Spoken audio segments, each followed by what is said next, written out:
Au début, il n'y a rien. Non, rien. Rien du tout. Le vide. Pas de bruit, de couleur, pas d'odeur. Pas de gens, pas d'oiseaux, ni de pesanteur.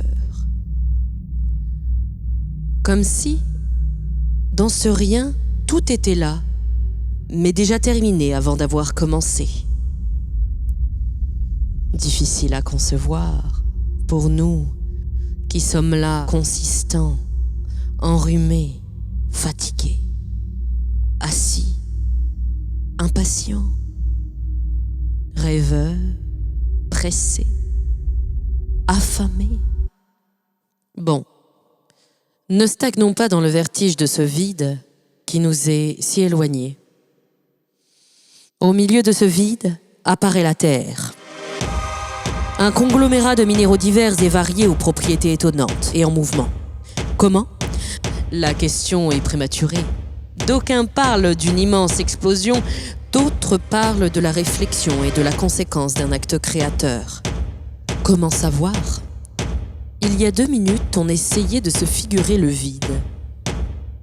Toujours est-il que cette Terre est l'endroit idéal et propice pour accueillir l'accident le plus heureux de tous les temps. La vie.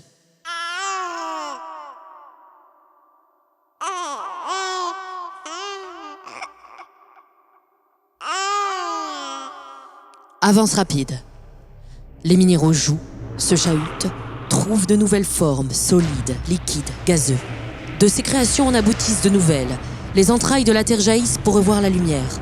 Les volcans crachent si fort que certains éclats restent sur la toile bleue du fond du ciel. Il y a le jour, il y a la nuit. Le rythme s'installe dans un courant saisonnier et dans ce temps défini, chacun mènera son existence propre. Et au milieu de cette symphonie percussive, du souffle et des vrombissements primaires, naissent les poissons, les oiseaux, les reptiles, les serpents et les animaux. Et dans cette farandole procréatrice, des plus petites cellules naquillent les êtres microscopiques, dépassés par les insectes rampants tels que les acariens, les poux, les puces et toutes sortes d'arachnéides, tarentules et scorpions.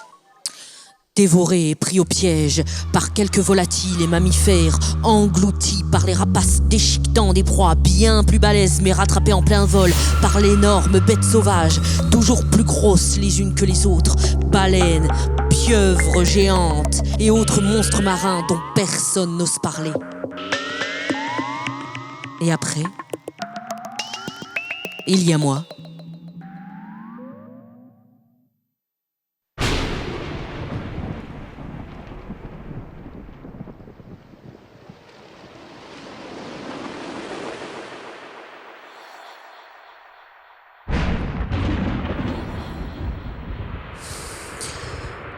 Je suis Lilith, la femme destin.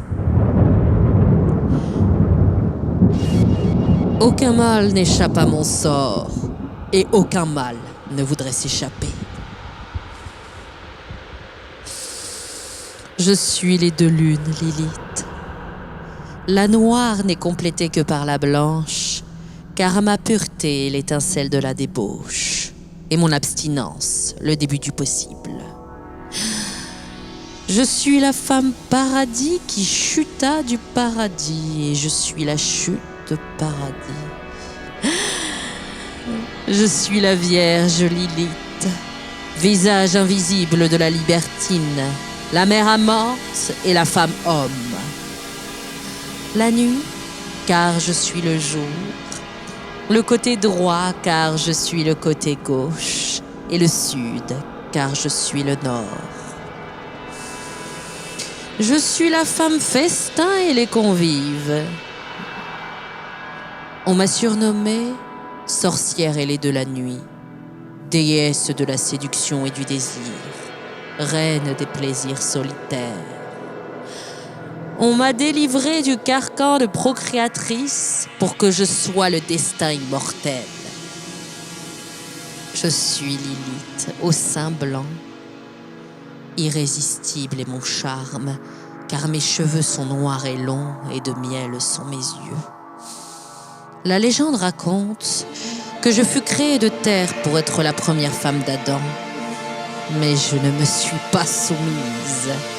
Moi, la première que rien ne satisfait, car je suis la communion parfaite, le semeur et le sillon ensemencé, la femme rebelle et non la femme consentante. Adam et le paradis m'ont ennuyé. Alors je les ai rejetés et j'ai désobéi. Lorsque Dieu envoya ses anges pour me ramener, je folâtrais. Au bord de la mer Rouge, je folâtrais. Ils m'ont voulu en vain. Ils ont tenté de me dompter en vain. Alors ils m'ont exilé, afin d'incarner la douleur et l'errance. Ils ont fait de moi l'otage du désert, la proie des ombres solitaires et des bêtes sauvages. Je ne me suis pas soumise. Alors ils m'ont effarouché et chassé, car j'ai défié ce qui était écrit. Adam, mon époux, est resté seul. Seul et triste et éploré, il est allé voir son Dieu, qui pour lui a sorti de sa côte une femme du nom d'Ève, le deuxième modèle. Il l'a sortie afin qu'elle chasse la mort de son cœur et garantisse la pérennité de l'espèce. Je suis Lilith la première, partenaire d'Adam dans la création et non dans la côte de la soumission. De la terre, mon Dieu me façonna pour être l'origine, et de la côte d'Adam, il façonna Ève pour qu'elle soit l'ombre. Lorsque je me suis lassée de mon époux, je suis partie pour hériter de ma vie. J'ai incité mon messager le serpent à tenter Adam avec la pomme de la connaissance. Et lorsque j'ai réussi, j'ai rendu à l'imaginaire le charme du vice et remis le plaisir à l'ordre du jour. Je suis la femme-femme, la déesse mère et la déesse épouse. Je me suis ensemencée pour me perpétuer, être la tentation de tous les temps. J'ai épousé la vérité et la légende pour être les deux à la fois. Moi, Dalila, Salomé et Néfertiti parmi les femmes. Moi, la reine de Saba, Hélène de Troie et Marie-Madeleine. Lilith, l'épouse élue et l'épouse éconduite. La nuit et l'oiseau de nuit, la femme véridique et la femme légendaire. Istar, Artémis et les vents de Sumer. Les premières langues me racontent, les livres me désignent. Et lorsque l'on m'évoque d'entre toutes les femmes, mon nom est maudit. Je suis l'obscurité femme et non la femme radieuse. Aucune version ne me définit, et à aucun sens je ne réponds. La mythologie m'a accusé de maléfice, et les femmes m'ont traité de masculine. Or, je ne suis pas la femme virago ni la poupée, mais l'accomplissement de la féminité déficiente. Je ne déclare pas la guerre aux hommes, ni vole les fœtus aux entrailles des femmes, car je suis la démone voulue.